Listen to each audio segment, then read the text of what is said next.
Welcome to the Retro Roadshow at the Maker Faire 2024. We have an awesome exhibition this year that we're calling Racing Through Time, in which you get to go hands-on with 4 decades of awesome racing games to see how video game art and science and technology has evolved.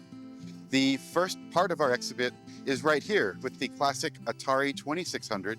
This is the original Atari console built just down the road in Sunnyvale, California.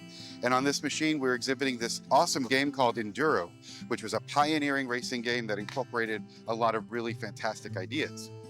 Next to the original Atari, we have the Atari 800 home computer, which came out only 2 years after the original Atari, but is a massive leap forward in technology, which you can see when you're playing Pole Position, a really fun racing game.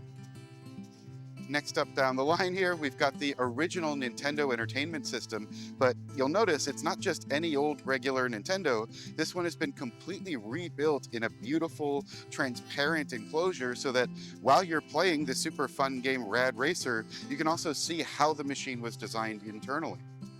Next to the regular Nintendo, we have a really underrated and underrepresented but awesome console called the TurboGrafx 16. The TurboGrafx 16 was arguably the first 16-bit console. It brought a new level of technical sophistication, which you can see when you're playing Victory Run, a really cool and interesting racing game.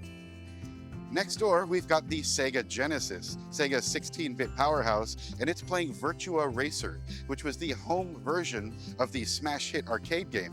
And of course, the Sega Genesis was not really a 3D capable system, so Virtua Racing incorporates its own 3D processor right in the cartridge to make these visuals possible. It's really cool to see that.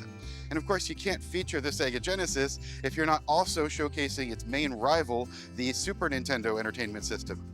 And on the Super Nintendo, we're featuring a very overlooked and tragically under-recognized game that I love that's called Rock and Roll Racing. So it lets you race, throw weapons at your opponents, and rock out to classic 70s hard rock songs. It's a strange game, but it's super fun. Next door to the Super Nintendo, we have the Sega Saturn, Sega's 32-bit disc system.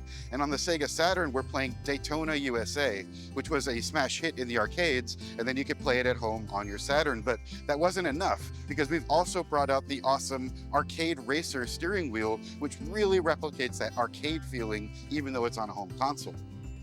Next to the Saturn, we have its primary competitor, the Sony PlayStation 1, which is running the super fun and very cool game called Wipeout 3, which takes racing far into the future with awesome hovering spaceship crafts and power-ups, and it's really cool.